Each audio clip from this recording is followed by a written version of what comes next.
Olá, sejam todos muito bem-vindos ao programa Por Dentro da Pós. Hoje a gente vai falar sobre um tema bastante interessante, bastante importante e novo na sociedade, que é o multiletramentos, perspectivas na educação, perspectivas inovadoras na educação. Aí aqui comigo eu estou com um convidado bastante especial, bastante querido, que tem uma trajetória acadêmica e profissional brilhante, o professor Dr. Jefferson Ferro. Tudo bom, professor? Tudo bem, José. É um prazer estar aqui com você hoje nesse programa, né? Um programa que é muito especial para mim e também para a nossa convidada. A gente tem uma convidada especial no programa hoje para poder falar sobre esse tema que é um tema de muito interesse para a educação, né?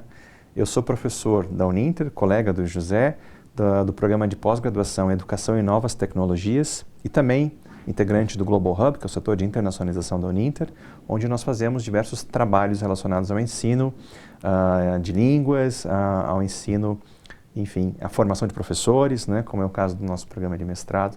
Então é uma grande alegria, uma honra estar aqui hoje na sua companhia, falando sobre esse tema, que é um tema muito interessante. Perfeito, obrigado.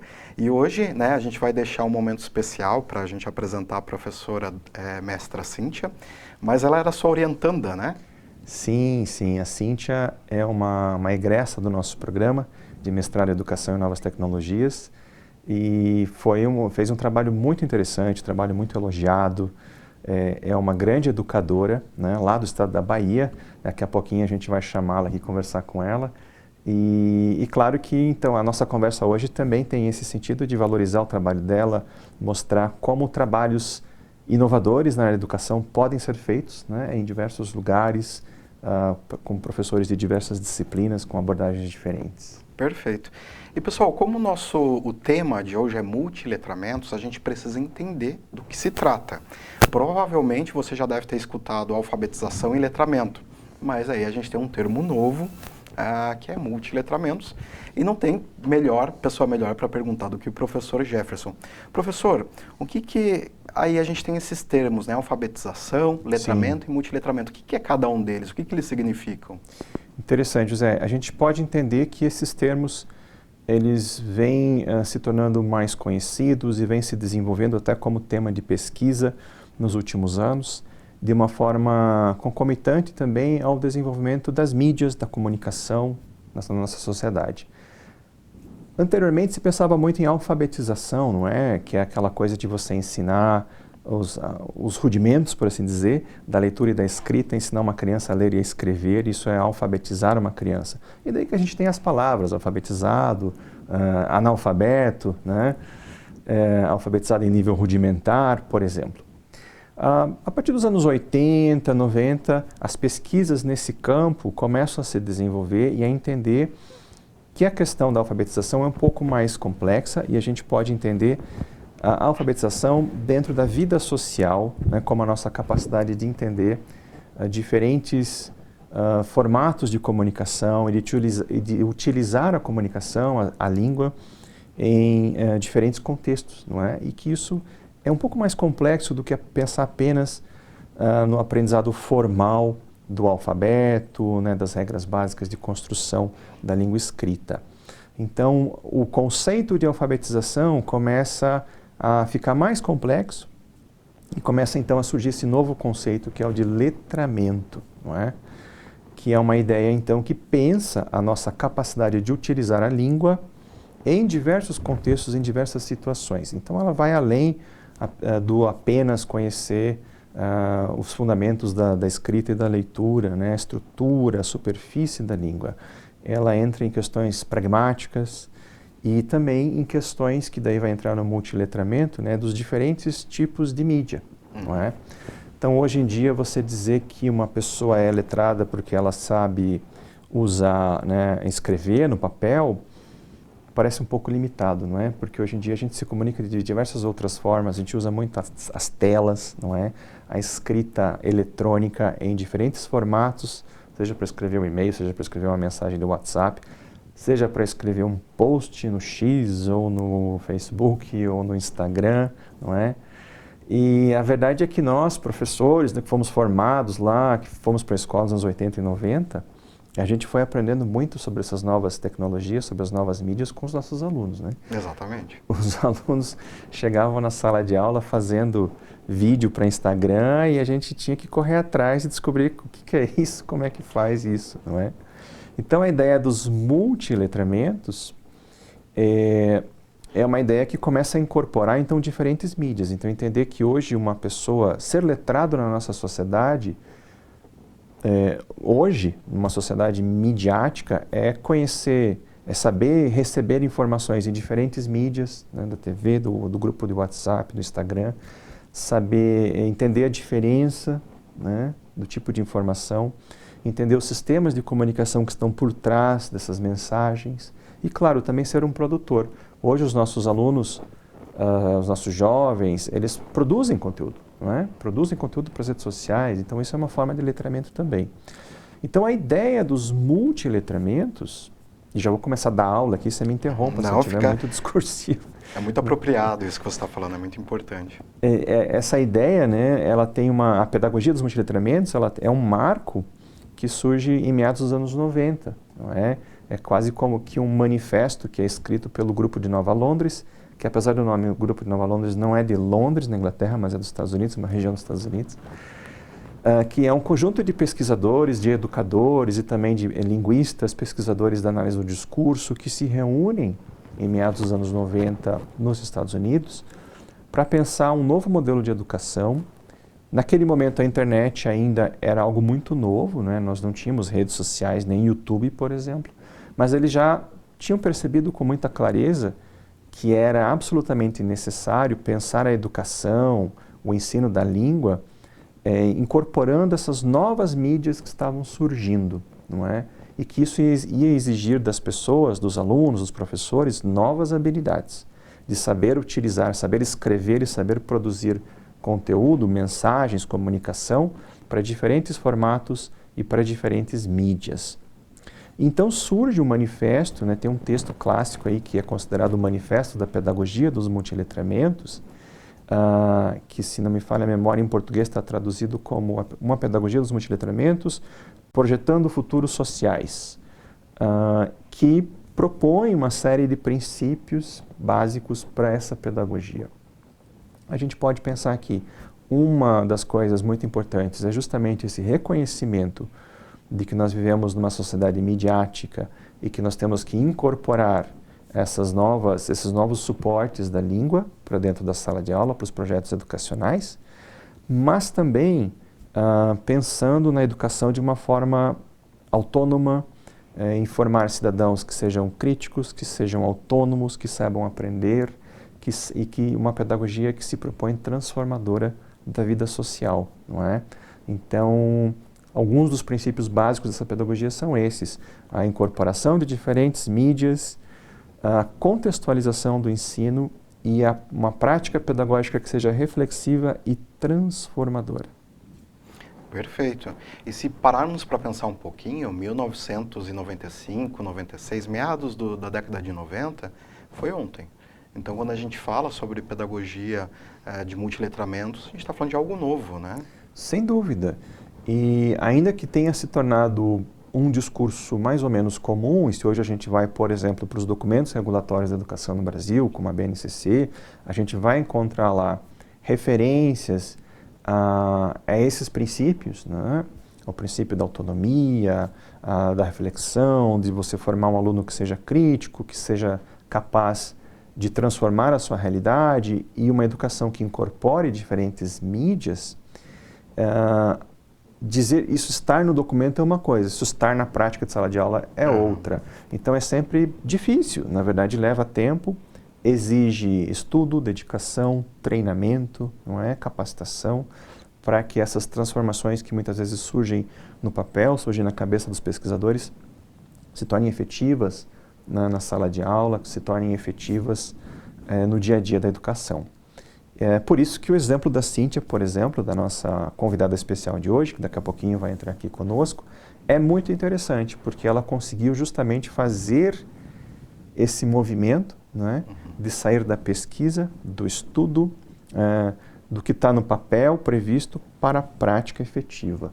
Então, trazer isso para a vida dos alunos dela, para a prática pedagógica dela, que é sempre muito desafiador e continua sendo, como você bem colocou, em algum sentido uma novidade e uma coisa que a gente tem que trabalhar para que ela se torne cada vez mais comum.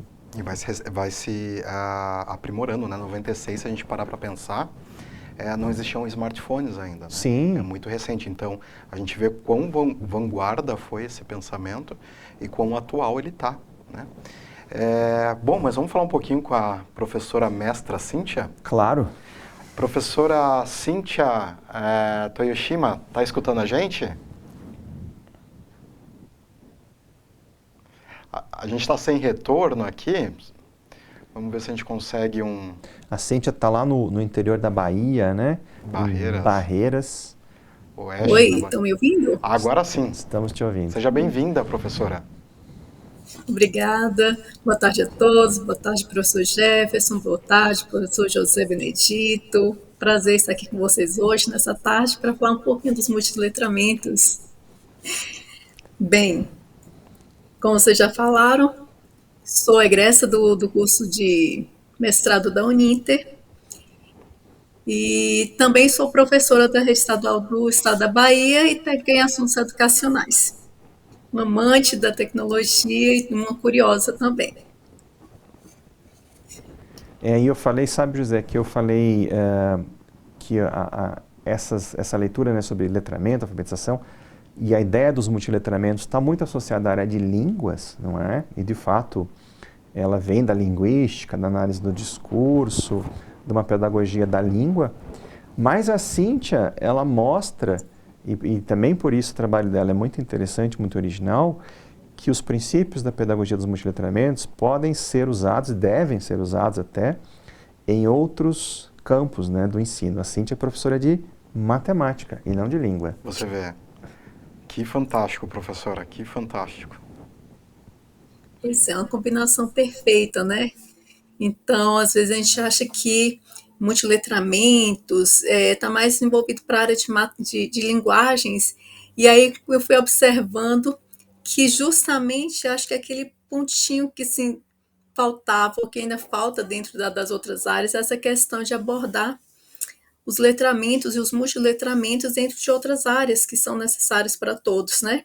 Então, como já colocam, a gente às vezes utiliza o dia inteiro um celular, passa com ele o tempo inteiro, mas às vezes numa grande necessidade a gente acaba observando que não domina determinadas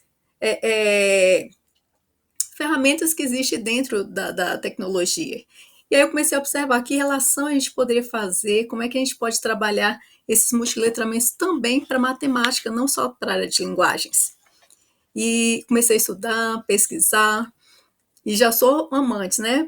Formada em magistério, uma família de educadores, comecei a estudar muito sobre as formas de ampliar o interesse dos alunos, melhorar a aprendizagem deles. E os letramentos me chamou muita atenção, porque eu comecei desde o período da pandemia a observar que, nossa, a gente está o tempo inteiro cercado de tecnologias. Na hora de utilizar, tivemos o quê? Uma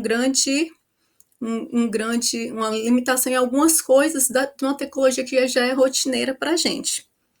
E a situação foi me deixando inquieta. Quando passou o período pós-pandemia, eu comecei a me aprofundar nisso. Falei, vamos tirar proveito desse momento e vamos ver como utilizar essas tecnologias dentro da educação de uma forma intencional. E pesquisando, descobri, como foi colocado, a questão do letramento e da alfabetização digital. E pesquisando mais ainda, acabei descobrindo que existiu uma abordagem, uma pedagogia dos multiletramentos, que já não era algo tão recente, que já estava sendo discutido, trabalhado há mais tempo, até mesmo fora do Brasil, e agora já também ganhando muito corpo, há bastante tempo também aqui no Brasil.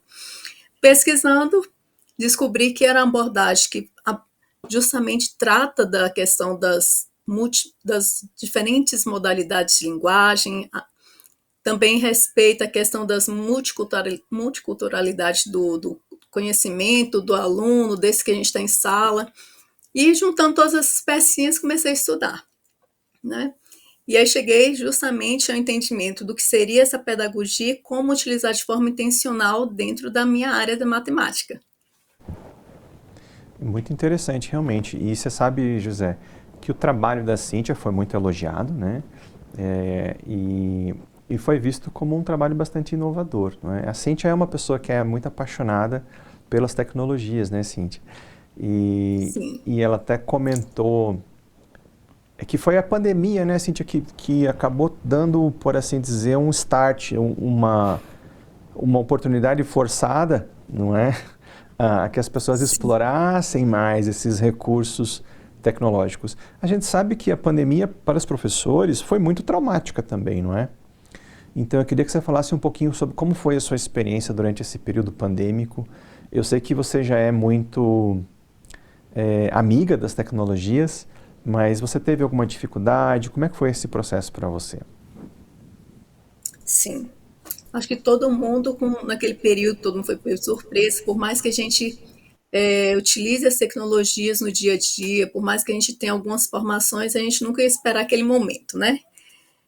Mas acho que hoje, diante do que já passamos, acho que todo mundo agora vai ter uma perspectiva diferente. Vou relatar um pouquinho como foi a minha. Durante o período de pandemia, a gente se viu de um dia para o outro utilizar as tecnologias não como a gente já vinha utilizando. Então, tínhamos que utilizar todos os recursos tecnológicos para estar em contato com os nossos alunos. Como dar aula? Como utilizar a tecnologia agora de forma intencional para o ambiente da sala de aula? E aí começamos a encontrar algumas barreiras, alguns empecilhos, mas nada que não foi possível a gente superar naquele momento, né? E aí descobrimos que, apesar dessas tecnologias estarem o tempo inteiro com a gente, diariamente, a gente não conseguia fazer uso para além do que a gente já fazia, ainda sentimos o que? Algumas dificuldades. E aí a gente foi observando que um dominava determinada habilidade, alguma ferramenta, e o outro já não conseguia. Então, assim, foi uma construção coletiva, árdua para aquele momento. Então, utilizar um ambiente virtual, uma sala virtual que já existia há muito tempo, mas que muitos não conseguiam utilizar, compartilhar texto, compartilhar imagens. Então, assim, tudo que já existia, mas a gente não conseguia utilizar de forma tão simples como são, né? Hoje a gente já percebe que é uma coisa bem mais simples, mas aquele momento foi muito difícil. E aí de tudo, um celular, data show, uma lousa digital, tudo que estava ali o tempo inteiro, e a gente foi vendo que a nossa formação inicial na graduação também tinha as lacunas. Como é que a gente ia orientar um aluno para utilizar se a gente também estava com aquele problema para poder utilizar? E tendo, é lógico, passado por uma formação inicial. E eu comecei a observar, a gente está precisando de ter, sim, letramentos para além da nossa formação. E um letramento ainda ia puxando o outro. Então, tenho que entender de utilizar um celular, mas tenho que utilizar outras ferramentas dentro do celular. Webcam, mandar mensagem, criar texto, compartilhar texto, construção coletiva. Imagine, de uma atividade a gente foi descobrindo que precisaríamos ter muitos letramentos e ainda entender aquelas linguagens todas para aquele momento. E ó, foi me inquietando, e alguns colegas também, a gente compartilhando, trocando informação. E aí, ao término desse período, muitos de nós continuamos ainda pesquisando sobre o assunto, né? Como é que a gente poderia ainda manter esse estudo e utilizar também sala? Essa nova perspectiva, essa visão que a gente teve dessa necessidade, que é utilizar as tecnologias e de forma intencional no ambiente educacional. Como é que a gente poderia também já preparar os nossos estudantes para utilizar todos aqueles recursos, que é muito rico dentro desse ambiente do digital, e de forma intencional, crítica e criativa. E aí iniciamos todo esse processo, eu me aprofundei mais ainda, o professor já colocou sua amante mesmo das tecnologias, e nesse percurso, eu achava que seria somente um simples letramento. Não, acho que o que nos falta é uma formação para o letramento digital. E ao buscar o letramento digital, descobri que não era somente o letramento digital. que eu teria que fazer uma expansão, que a gente poderia ampliar isso para multiletramentos. E acabei entrando na pedagogia dos multiletramentos, que envolveria não só o letramento digital, como vários outros necessários para a nossa atuação em sala de aula, para a mesma formação do nosso aluno em outras, no seu campo de trabalho, na sua vida pessoal. Maravilha. Vamos fazer um pequeno intervalo, professora Cíntia? Vamos sim. E vamos, no segundo bloco, aprofundar mais um pouquinho sobre esse teu amor que é fascinante pela tecnologia, tá bem?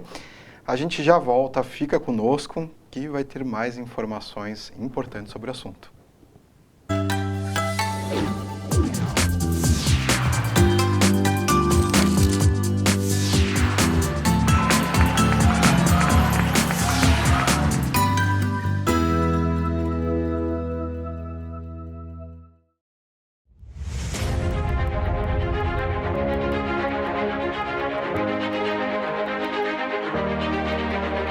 Localizado no ponto mais privilegiado de Curitiba, no Alto do Pirazinho, o sítio de transmissão do Super Canal 13.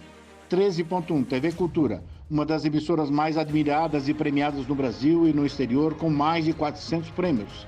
Com seu conteúdo rico, diversificado e plural, combinando informação de qualidade, opinião e entretenimento com diversão e conhecimento para todas as idades. Aqui você tem cultura. 13.2 TV Profissão. Ensino e aprendizagem. É a televisão caminhando de mãos dadas com a educação, democratizando o acesso ao saber e contribuindo assim com a informação no pleno exercício da cidadania. 13.3 RMC-TV, um canal voltado para a realidade local com muito entretenimento e informação para todos os telespectadores da região metropolitana de Curitiba.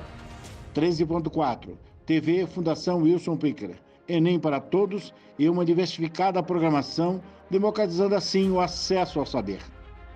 E 13.5 Rádio Digital UHF, a primeira no Brasil.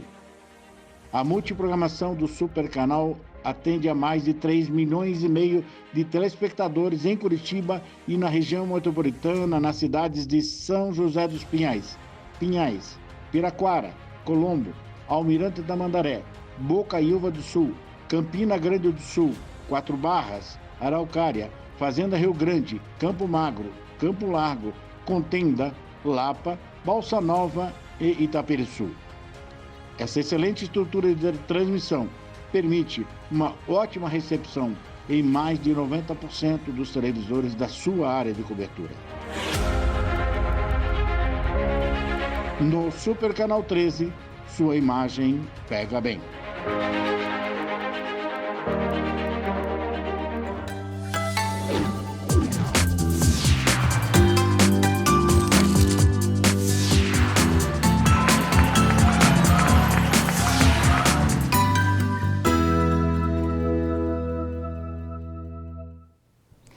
Bem-vindos novamente ao segundo bloco do programa Por Dentro da Pós, cujo tema de hoje é multiletramentos, práticas inovadoras na educação. Professor Jefferson, a gente estava aqui em conversa com a professora Cíntia, né? E informações espetaculares sobre isso, né? Você tem mais algum apontamento para fazer, uma pergunta para ela? Sim, olha, a Cíntia estava contando para a gente, né, como os professores, sobretudo durante a pandemia, sentiram essa falta da preparação em relação ao uso de ferramentas, né, uma questão mais de habilidades técnicas, que tem a ver com o universo dos multiletramentos. Mas, na verdade, quando a gente pensa multiletramentos, a gente pensa muito além, é muito mais do que simplesmente saber utilizar aplicativos, produzir vídeos, saber publicar na internet, porque a pedagogia dos multiletramentos ela tem a ver com uma série de princípios educacionais, não é? Então, ela reconhece essa existência da comunicação midiática múltipla na nossa sociedade informacional, mas ela também tem como pressupostos básicos a formação do aluno crítico, do aluno autônomo, do aluno que vai buscar transformação na sociedade. Eu acho que a Cíntia poderia falar um pouquinho para a gente também sobre como que ela trabalha com os alunos dela. A Cíntia é professora da EJA, né, Cíntia? Da Educação de Jovens e Adultos. E como é que você vê, Cíntia, esses princípios da pedagogia dos multiletramentos, especificamente no que eles dizem respeito à agência do aluno, à formação do aluno reflexivo e crítico? Como é que você vê e como é que você consegue trazer isso para a tua prática pedagógica? Bem, trabalhar com multiletramentos, ele tem muito a ver também com as competências matemáticas. E aí eu fiquei pensando assim, bem, se na língua portuguesa o efeito disso é muito enriquecedor, na matemática, se eu trabalhar com os multiletramentos, também seria. E aí comecei a ver que tinha relação. Por quê? Eu vou utilizar, me apropriar dos dois multis, né? Que é a multiculturalidade e a multimodalidade. Então, matemática, eu comecei a trabalhar com outras formas de linguagens, não só o que ele já tem habitualmente nos livros didáticos, mas a gente deu uma ampliada, mas também no que ele poderia ter como informação vinda de uma linguagem audiovisual, de uma charge, de outras formas de escritas, de oral, todas as informações em seus variados tipos linguísticos e passado dentro da exploração dos conteúdos matemáticos. Lógico, e aí eu teria que abordar também considerando que a cultura deles, o espaço deles, e a partir daí explorando todas as competências necessárias para a aprendizagem matemática deles chegar ao ponto que todo mundo espera. Nas minhas turmas de ED, é um grupo diferenciado, porque é uma turma do noturno, e ainda aborda a questão da matemática, é uma matéria às vezes muito, muito temida por muitos estudantes, a maioria das pessoas fala matemática já fica com aquele terror, né? E aí eu comecei a pensar, como é que a gente vai trabalhar, como é que eu poderia explorar isso? E aí eu fui criando etapas. Então eu vi que no primeiro momento eu poderia trabalhar a contextualização dessa matemática, explorando dentro do dia a dia dele, na linguagem dele, textos, vídeos, situações, problemas, onde às vezes um texto onde isso era visual, que não trazia nenhum símbolo, nenhuma linguagem para a gente poder explorar, analisar de forma crítica, criativa, e a partir dali, no segundo momento, a gente também já ia associando qual a relação que tem desse conhecimento analisado, explorado, com o que a gente teria de formal necessário para essa relação, né? Do contexto, para ele provar que está dentro mesmo do dia a dia, que ele já utiliza a matemática, e aí já passaria uma transição para uma linguagem mais formal. E aí isso vou aproveitando a questão da cultura deles, respeitando, adicionando e puxando também para o ambiente mais institucional. E aí, quando faço essa associação do que já está no contexto dele, sobre aquelas diversas linguagens, diversas práticas sociais dele, vou associando ao que a gente tem em sala de aula. Aí exploro de forma individual, coletiva, na discussão, com pesquisas, às vezes solicito pesquisas para poder eles também trabalharem com os colegas, analisando outras fontes também, né? Não só em sala de aula, mas fora. E aí passamos para um terceiro momento. Seria um momento que a gente já, depois de ter explorado aquele novo, a novidade, associado ao que ele já tem de informação também, das regras, dos conceitos, aí a gente passa para a aplicação. Vamos ver se entendeu, se compreendeu de fato isso. Aí, num terceiro momento, a gente faz a aplicação com atividades variadas, seja no presencial, escrito, em outras linguagens, até mesmo desenhados, com som, produções de vídeos. Então, a gente vai variando também, na mesma proporção que a gente busca informações em diferentes contextos, em diferentes linguagens, a produção também do aluno vai ser refletida desse mesmo modo. Aí fazemos um momento de apropriação dessas atividades de aplicação, para ver se ele entendeu mesmo, com atividades variadas, podendo ser gamificação, diversas. E no último momento, aí eu volto para fazer um feedback. Será que se entendeu? Vamos para um momento de autoavaliação. E aí também entra aquela possibilidade, nesse momento de autoavaliação, a autoavaliação dele, uma avaliação de todo o processo, o que compreendeu, o que foi mais difícil, o que precisa ainda superar. Isso não feito pelo professor, mas o aluno fazendo, sendo protagonista desse momento, dando feedback, podendo ser com rúbricas, dentro do próprio ambiente virtual, com formulários, com murais interativos, variado. Seria basicamente isso, envolvendo justamente essa multimodalidade, e aproveitando o contexto deles e incorporando ainda os afordes, né? Bem utilizado dentro do contexto da educação. É interessante como você colocou, Cíntia, que nesse processo o aluno ele assume muito o protagonismo do seu processo de aprendizagem, né? Ele tem que não só buscar, fazer, mas também refletir. Eu lembro de uma atividade que você mostrou, por exemplo, no seu trabalho, que trabalhava com análise combinatória a partir de um panfleto de lanchonete, né? Sim. E sempre assim, buscando assim dentro desse contexto dos alunos, não é? Então o aluno tender a trazer a matemática para a sua realidade. Que outros exemplos você tem que você poderia dar para a gente também de atividades que você fez, que surgiram do contexto dos alunos, ou ainda que a produção resultou em algum tipo de conteúdo, como você descreveu, de repente o aluno teve que produzir um vídeo, produzir um mural, em que ele teve que utilizar, né, uma outra modalidade de comunicação para expor o que ele tinha aprendido. Você consegue dar alguns outros exemplos para a gente? Sim. Nessa que foi apresentada dentro da própria sequência, como o senhor já colocou, foi uma justamente relacionada a um ambiente de... Ele vai fazer uma montagem ali de um sanduíche. E aí, para esse contexto, ele utilizou a análise combinatória. Mas também temos, quando ele precisa de fazer uma compra, quando ele vai fazer a montagem de um prato, quando ele vai também... Deixa eu pegar aqui um exemplo bem legal. Uma situação, problema em que ele tem que resolver utilizando determinados conteúdos que envolve função, por exemplo, o próprio salário dele, e aí ele precisa, a gente cria todo aquele contexto do que ele já está trabalhando, se ele trabalha tem um valor fixo, um valor móvel, e a gente vai associando ao conteúdo que ele faz, no primeiro momento é todo criar aquela situação e a gente analisar.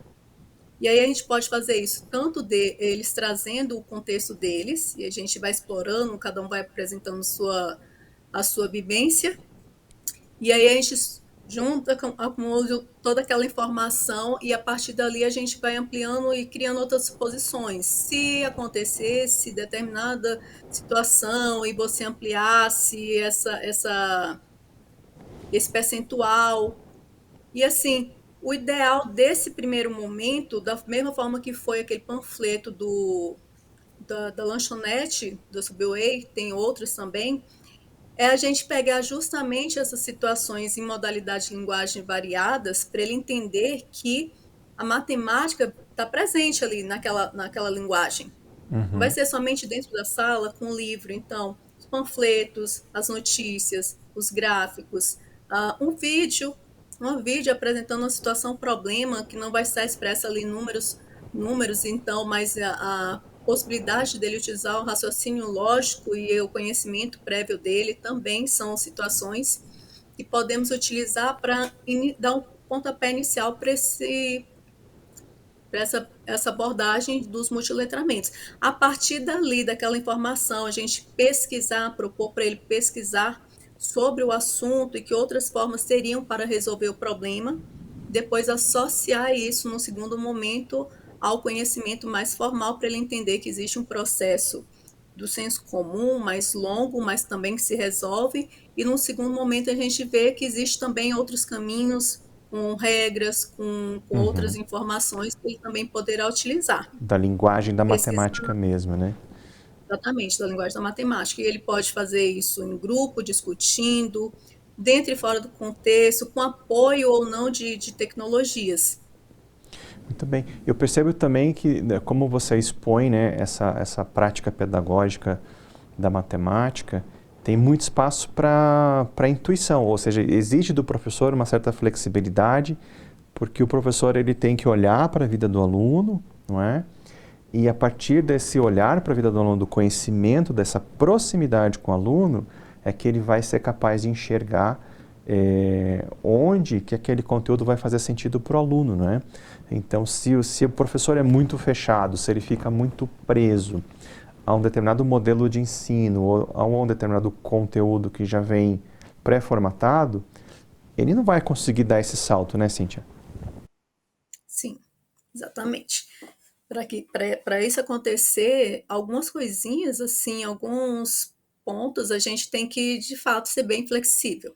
Você tem que conhecer sua turma, você tem que saber como melhor conduzir o processo, assim, essa mesma proposta, ela pode ser utilizada para outras séries, para outras áreas, para outros segmentos, mas assim, tudo adaptado, porque cada contexto é um contexto e você vai explorar o contexto de uma sala, e aí aquele contexto, o ambiente deles é então se você faz um direcionamento, um exemplo de uma situação, problema para um grupo, talvez para o outro não vai ser tão atrativo, então a gente tem que conhecer também um grupo que a gente está trabalhando e para melhor propor as situações. Talvez um grupo vai dar certo aquele trabalho com aquele panfleto da Subway, já tem outro que você vai ter que utilizar um outro contexto, uma outra situação.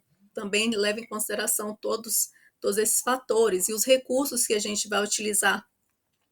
Numa sala pode ser que seja mais fácil utilizar um computador, tablet, na outra sala pode ser que você precise utilizar um outro espaço, nem mesmo a sala de aula, você vai para um contexto mais de fora do espaço escolar e utilize outros recursos tecnológicos ou outros recursos que não estão diretamente tecnológicos, né?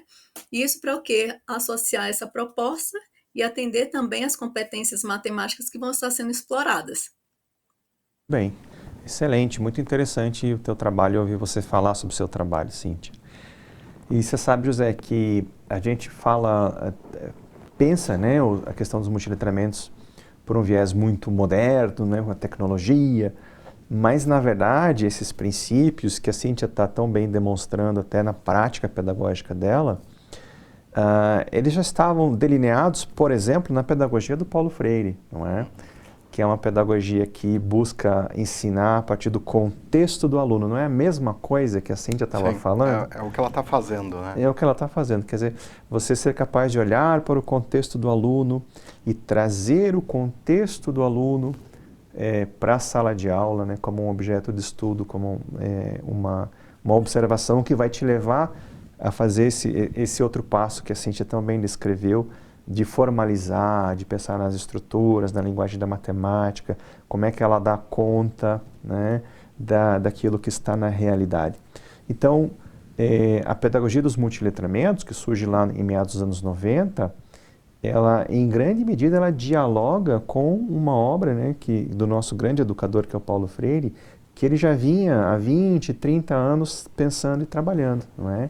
Que esses princípios fundamentais de pensar a educação a partir de um contexto, a educação para a formação da autonomia, não é? O Paulo Freire tem o famoso livro Pedagogia da Autonomia, não é? A educação para a formação crítica, para a agência, não é? Para você formar as pessoas que vão ser capazes de agir sobre o mundo e não apenas de responder, né, de obedecer e de reproduzir conteúdo. Não, a gente quer gente que inove, que modifique a sua realidade. E para isso a pedagogia também tem que estar em sintonia, não é? Ela tem que dar espaço para o professor e para o aluno fazerem esses movimentos que a Cíntia demonstrou tão bem aqui. Eu vejo que isso é muito importante também para o resultado final, né? Para o aluno aprender de fato, para que quando ele está dentro do teu contexto estudando, quando ele está produzindo conhecimento dentro do teu próprio contexto, a gente alcança ali uma aprendizagem significativa, né? Efetiva. Sem dúvida. A gente até pode perguntar para a Cíntia como é que ela vê isso, se ela vê o resultado dessa pedagogia na prática, como é que é o resultado dos alunos? A gente sabe que matemática é sempre uma disciplina difícil, né? Ainda mais você trabalhando com EJA. Como é que você tem sentido, Cíntia, o resultado dessas práticas pedagógicas inspiradas na pedagogia dos multiletramentos?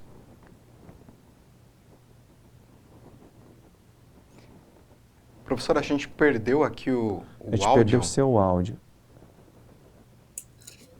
O estudante, ele no começo ele fica muito tímido para poder participar, né? Ainda mais sendo uma disciplina que às vezes eles têm um certo temor de participar, porque acham que não dão conta e às vezes já estão utilizando essa matemática. Mas os resultados são bem favoráveis. Por quê? Eles acabam, quando eles já se envolvem com todo o processo, eles conseguem já vislumbrar novas situações. E eles já começam a simular situações que poderiam estar utilizando e empregando determinados comportamentos. Eles já passam a ser designers de significados, né? Passam de agentes para agências, e ali eles começam também já a transformar outros espaços. Vejo que tem muitos alunos que começam a participar e daqui a pouco eles já estão até servindo como monitores, já estão orientando outros alunos, criando situações para poder explicar outras formas de utilizar aquele conhecimento.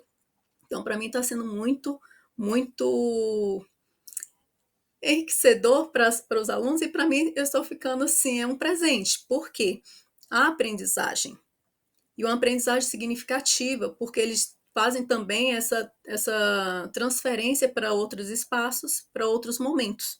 Então, ele está conhecendo, ele está aprendendo e ele está transferindo, e quando ele faz essa transferência para outros momentos e outros espaços, quer dizer, a garantia que ele está compreendendo e utilizando todo esse processo da aprendizagem que foi realizada baseada na pedagogia dos multiletramentos. Maravilha. Só tenho aqui que dar os parabéns para a Cíntia pelo belíssimo trabalho dela. Porque mesclar isso com matemática, e a gente sabe, né, que matemática acaba sendo o terror de muita gente, e trabalhar dessa forma a gente alcança uma efetividade melhor, né? Sim.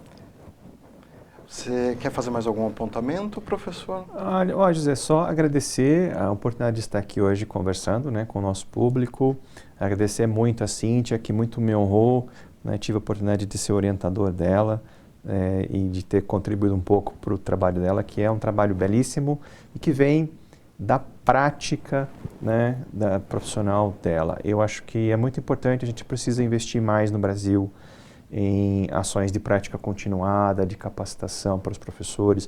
A gente sabe que a vida do professor no Brasil é difícil, não é? É difícil conciliar a carga horária, todas as atividades. E eu sei que a Cíntia é uma guerreira, é uma pessoa que trabalha, né, tem 2 atividades profissionais e ainda assim conseguiu, criança pequena em casa, e ainda assim conseguiu fazer um mestrado com um grande louvor.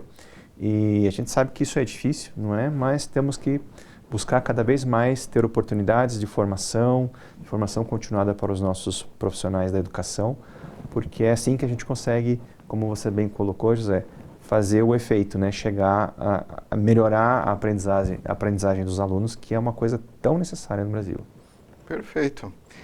Professora mestra Cíntia Toyoshima, obrigado pela sua presença, viu? Obrigado por ter aceitado o nosso convite de participar do programa. Passa muito rapidinho, como você deve ter notado, já chegamos ao fim. E agradecer também a você, professor Jefferson, por conceder essa oportunidade também para mim, de também ter sido um convidado aqui do programa. O prazer e a honra são meus. E, pessoal, continuem assistindo, acompanhando o programa Por Dentro da Pós. A gente está sempre com convidados, participantes novos, trazendo informações relevantes sobre o mundo da educação, mundo corporativo e profissional. Esse programa, lembrando que ele é oferecido pela Pró-Reitoria de Pós-Graduação, Pesquisa e Extensão do Centro Universitário Internacional Uninter. Não deixem de visitar o uninter.com e nos vemos na próxima oportunidade.